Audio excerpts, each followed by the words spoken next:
Hello everyone, welcome to the second lecture of switching theory and logic design. Today we are going to start first unit, that is VHDL fundamentals. In today's lecture I will be discussing what are the basics of VHDL. Then as a part of today's lecture I will be discussing what is HDL. Then we will be looking at 5 types of design units in VHDL. Then we will look at 3 styles of modeling in VHDL in a very brief manner. So let's begin. First of all, what is HDL? HDL stands for Hardware Description Language. If I break this phrase, I can say that it is a language which describes a hardware. Hardware description language, it is a language which describes a hardware. Basically, we have seen many languages such as C, C++, Java, .NET and so on. So these all are software languages in which you write a program and you tell the computer how to manipulate the data or how to process the data. But again, this is only for software. Now what about hardware? In hardware, there are different types of logic gate in digital hardware. Let's say we have AND gate, we have OR gate, XOR gate and so on. Likewise, we have some elements such as flip-flop, for example DQ flip-flop, SR flip-flop, JK flip-flop and so on. So now what if I want to design or describe a circuit which looks like this? In this circuit, we have one AND gate which fits into OR gate, which again fits into XOR gate. The output of XOR gate goes to a DQ flip-flop and then the output of DQ flip-flop goes to one of the input of AND gate. After that, we have one more flip-flop which is again DQ flip-flop, and output of this flip-flop goes to one of the input of XOR gate. Let's say it is A, it is B, it is C and output Q. Now this is a very small circuit. Now what happens when I would like to design a circuit which is 10 times bigger than this circuit? For example, there are 10 more AND gates, 10 more OR gates, 10 more XOR gates and 10 more DQ flip-flop. I cannot draw this type of circuit because it is a very time consuming and also it is not scalable. Scalable means what? I cannot keep drawing such bigger circuit. Okay, so that's why there is a fundamental need of a hardware description language. It means that to describe a bigger circuit, I want a language which has some syntaxes, or we can say that which has some syntax of words that can describe the behavior of hardware. So this is the basic need why we need hardware description language. Then next, when it comes to VHDL. Now VHDL stands for VHSIC HDL, that is hardware description language, where V stands for very high scale integrated circuit. Now in VHDL we will learn 2 types of approaches, approach A and approach B. In approach A, we will learn all the syntaxes upfront and then we will learn how to implement these all syntaxes. Then in approach B, we will look at small parts, then examples, then we will learn how to implement this and then we again look at next example. 5 design units in VHDL. If I take a VHDL design or VHDL code, primarily there are 5 design units in VHDL. First one is entity, architecture, configuration, package declaration and package body. The 2 most commonly used design units are entity and architecture. So what is meant by entity? We can specify entity as a nameplate.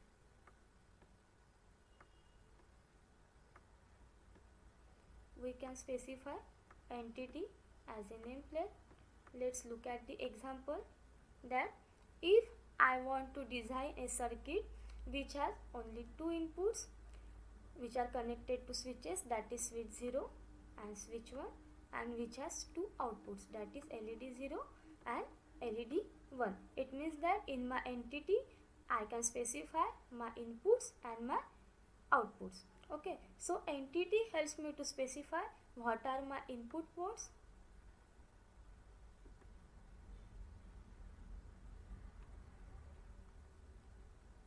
entity helps me to specify what are my inputs and what are my outputs. Now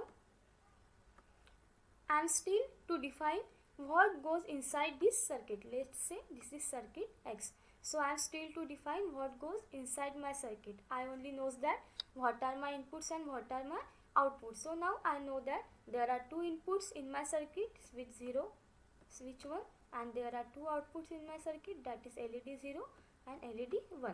If I know both of these, that is input and output, it is enough for me to say that I can write my entity, because entity specifies only input and outputs. That means the entity specify who are the members of my family, that is nameplate. That's why entity can be specified as a nameplate. So let's summarize. We have one circuit, that is circuit X, which has two inputs, switch 0, switch 1, and two outputs, LED 0 and LED 1. Okay, so I know about my inputs and outputs, but I don't know what goes inside this circuit. Then what is architecture? So as I told you, entity specify input and output. Okay, that is switch 0, switch 1, LED 0 and LED 1. Now architecture on the other hand helps me to specify what happens inside this circuit X. Okay, entity tells me input and output, and architecture tells me about what goes inside this circuit. For example, I want to specify that my LED 0 must glow when switch 0 is pressed. Okay, that means what I specified here? I specify that my LED 0 is connected to switch 0 and LED 1 is connected to switch 1.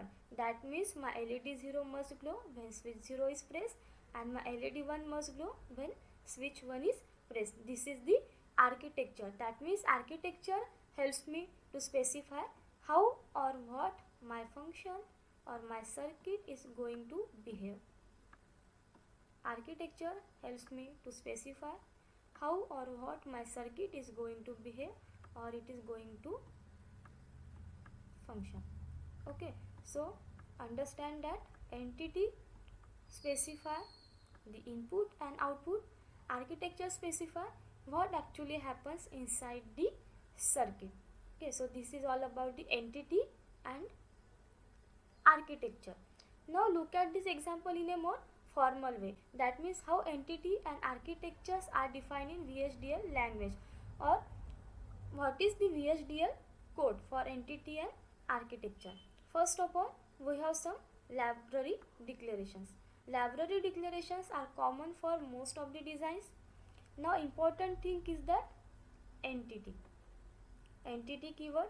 The switches underscore LED is an entity name defined by you, that means user defined. In this VHDL language, there are some keywords and there are some user defined words. The words that are shown in blue color are the keywords and the words that are shown in black color are the user defined words. That means the words are defined by you. So user defined word. Now how to declare entity? First entity keyword, then declare entity name, that is switches underscore LED, because our example is inputs are switch 0, switch 1 and outputs are LED 0 and LED 1. That's why I have given here name switches underscore LED. Is port. Entity specify input and output ports, then Entity specify what type of port it is, that means whether it is input port or output port, and after that entity specifies the data type of that port. Okay, so here port, four ports are here. Switch 0, switch 1 are the input ports, LED 0 and LED 1 are the output ports. Now syntax is the port, first one is switch underscore 0 colon in, that means switch 0 is a port, is of the input type of port, and data type associated with that port is std underscore logic. This std underscore logic is a library which is defined under this library function. Similarly, switch 1 is your port type, switch 1 is input type of port, and data type associated with it is std underscore logic. Std underscore logic, the detail about this library function we will see in future lecture. Then led underscore 0 colon out std underscore logic, that means led is again your port. Now type of the port is out, that means it is output port, and std underscore logic is a data type associated with that port. Then led underscore 1, again it is output type of port and data type is std logic. Then end switches underscore led. From port my entity is begin and here my entity is end, that is end switches underscore LEDs. Entity name is switches underscore LED, that's why again I use here switches underscore LED. Now this is all about the entity declaration. Now again entity helps me to specify what are my input ports, what are my output ports, type of port and data type associated with that port. That what I had done here. Now what actually happens inside this circuit is all about the architecture. So this is the format of architecture and this is the example of architecture. Now architecture is a keyword, behavioral is a name of that architecture, because here I want to specify how my circuit is going to behave or function, that's why I have given here name behavioral. You can give any name. So architecture is keyword, behavioral is a user defined word of switches underscore LED. This name must be same as the entity name, because here I want to specify my architecture is belonging to my entity. Okay, that's why your entity name must be same throughout the programming. So architecture, behavioral is a name of architecture of switches LED. We have to specify the architecture of entity switches underscore LED. So both the name must be same. Is begin. So from here I can begin my architecture and end behavioral. Here my architecture ends. So architecture name is behavioral, that's why your name is behavioral. Now let's look at the example of architecture. Architecture, name of architecture is behavioral of switches underscore LED is begin. Now let's look at the example. My LED 0 is assigned to switch 0, or we can say that my LED 0 is connected to switch 0 and LED 1 is connected to switch 1. So switch 0 is assigned to LED 0 and switch 1 is assigned to LED 1. This symbol is used as a assignment statement. This is the most commonly used assignment statement in VHDL. In future lecture we will see this type of assignment statement which is used for the variable declaration. Okay, and then end behavioral. Here my architecture ends. In entity part I specify what are my inputs, what are my outputs, then type of that ports and data type associated with that port, and end entity. Then I specified here how my circuit or how my system is going to behave or function. That means when I press switch 0, LED 0 will glow. When I press switch 1, LED 1 will glow, and end behavioral. That means here programming ends. Then again here I want to tell you one more important point is that single entity can have one or more architectures. single entity can have one or more architectures. It means that your single system can have one or more functions, or we can say that your single system or your single calculator can perform number of operations like addition, subtraction, division and multiplication. So single entity can have multiple architectures. Now question is arises that how my entity knows that to which architecture look at. So for that we use configuration. Configuration is the third design unit in VHDL. First we have seen entity, second architecture, and third one is configuration. So configuration helps me to specify my entity is mapped to which architecture. Okay, so configuration helps me to specify which entity maps to which architecture, but again it depends on certain condition. So mapping is done on configuration, but it has some certain conditions, and that conditions leaves us with the package body and package declaration, which is the fourth and fifth design unit of VHDL. Okay, so first design unit is entity, which helps me to specify the ports, then type of port, whether it is input type of port or output type of port, then data type associated with that port. Here we have seen data type std underscore logic. Then architecture, that means how my system or circuit is going to behave or function, and then which entity maps to which architecture is defined by the configuration, third design unit, and but it depends on certain conditions. So it is the package body and package declaration, that is fourth and fifth design unit in VHDL. Then example, half adder. Okay, so this is the code for my entity declaration. First keyword entity, half adder is the name of the entity, is port.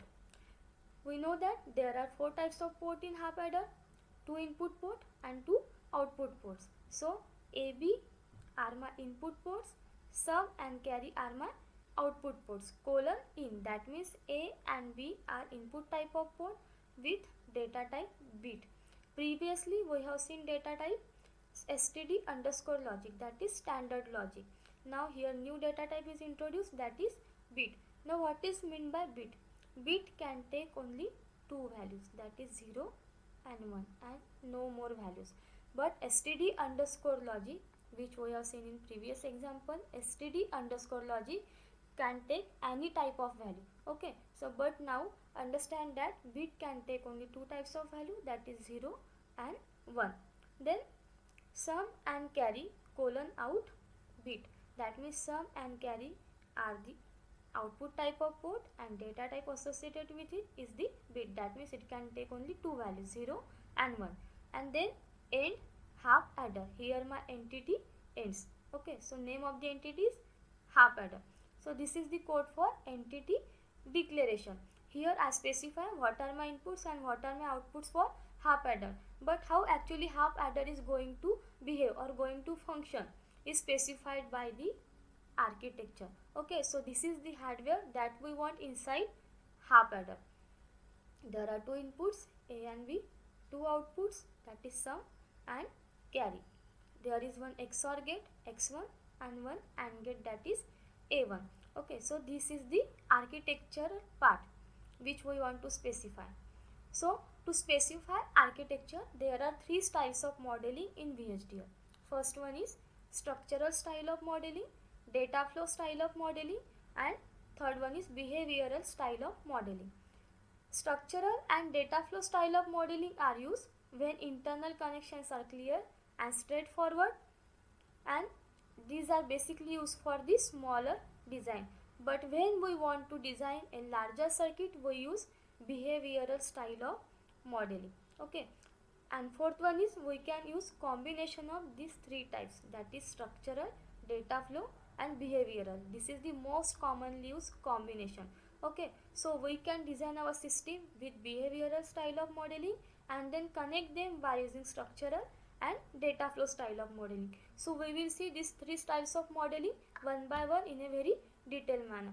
But first of all, we will see half adder, example of half adder in structural style of modeling, and half adder also in data flow style of modeling. So half adder is structural style of modeling. As I told you, there are two inputs in half adder, A and B, two outputs, that is sum and carry. Now in structural style of modeling, first of all, what would I do before begin? In structural style of modeling, first I have to define my components, that is component XOR1 and component AND. Now just remember that here we are going to define structural style of modeling. That means here I will define different structures which are components, or here I can define different structures as a component. It means that in structural style of modeling we have separate VHDL design for XOR gate and we have separate VHDL design for AND gates. Okay, so here I define XOR gate separately and AND gate separately. This is the way of defining structural style of modeling. So here I have AND gate design and I have XOR gate design with two inputs and outputs, and then I combine this AND gate and OR gate as a part of a larger VHDL design, which gives me A and B. So A is here and B is here. After that A is here and B is here.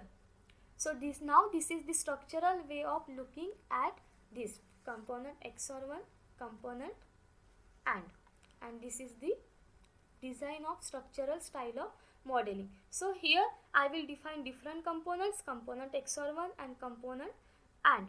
Now component XOR1 has port PQ. PQ are the input type of port with the data type associated with it is bit, and now R is the output with the data type bit. Now component AND has X and Y as a input and Z as a output.